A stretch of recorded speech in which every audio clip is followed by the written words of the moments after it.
Now give the floor to the representative of Pakistan. Madam President, we are glad to see you preside this meeting, and I would like to thank you for your important statement. I would also like to thank the distinguished briefers for their thorough and insightful remarks, and we take good note of the recommendations that have been presented. Madam President, the human and environmental toll of armed conflict is evident. Warfare destroys not only infrastructure and lives, it tears apart the natural systems that sustain societies. The impacts of widespread damage, millions of tons of rubble, explosive remnants of war, contaminated water, degraded soils, deforestation, scorched earth policies and their impacts, and ecosystem destruction linger long after the guns fall silent. Such harm erodes governance, fuels displacement, and deepens humanitarian crises, particularly in regions already under climate stress. We also recognize that beyond armed conflict, the impacts of climate change, particularly sea level rise, pose a serious existential risk to many countries, particularly the small island developing states. Of even greater concern is the deliberate weaponization of shared natural resources. And a textbook example is the unilateral suspension of the Indus Waters Treaty by India earlier this year.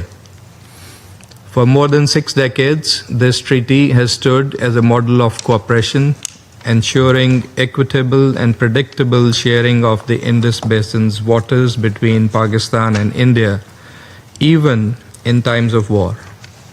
India's unlawful unilateral decision to suspend this framework undermines the letter and spirit of this treaty, threatens ecosystems, disrupts data sharing, and endangers the lives of millions who depend on the Indus River water system for food and energy security for their very survival. Such acts do not just harm one country. They weaken confidence in international water law and set a precedent for resource-based and driven coercion elsewhere. This should be of grave concern for every member of this Council and for the international community as a whole. Madam President, Pakistan has consistently maintained that no provision of the Indus Waters Treaty permits unilateral suspension or modification. The Court of Arbitration's 2025 award reaffirmed the continuing validity of the treaty and its dispute settlement mechanisms, upholding Pakistan's position that all issues must be resolved within its legal framework. We therefore expect full respect for the treaty and an early return to compliance and normal functioning through the established channels. Madam President, in order to address the environmental impacts of armed conflict and climate-driven security risks, we must first focus on prevention and early resolution of conflicts. The Security Council must fulfill its charter responsibility to address threats to international peace and security at their very inception. Second, environmental considerations could be integrated into UN peace operations and political missions where relevant. Pakistan has done so in practice. In UNMISS, our engineering contingents have built 80 kilometers of life-saving dikes in Benchu, protecting hundreds of thousands from floodwaters.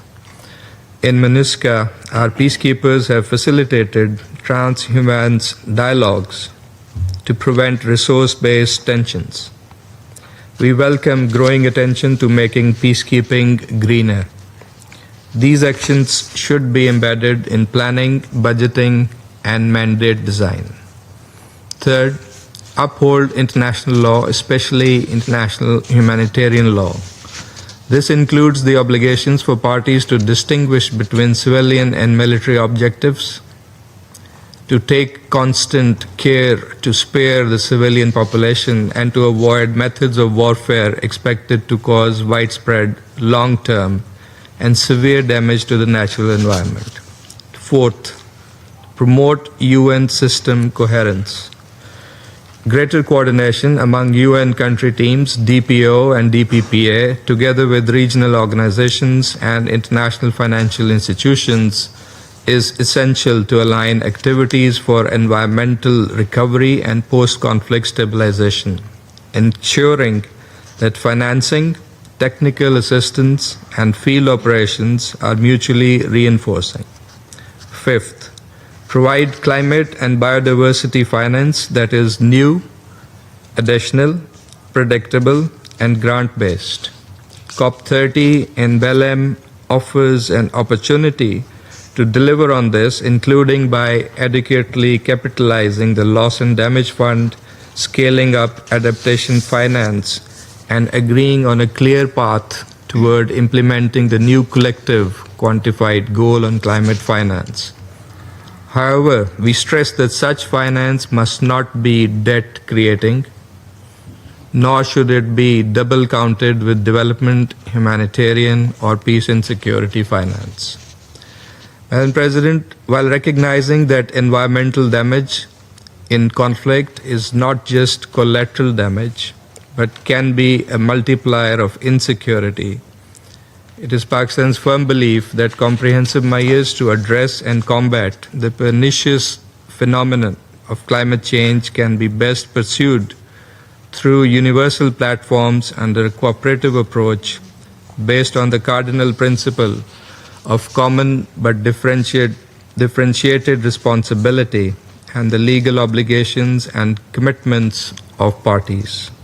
Pakistan stands ready to work with all partners at all relevant forums to uphold international law, advance environmental recovery in conflict-affected areas, and ensure that shared natural resources serve as avenues for cooperation and not contention.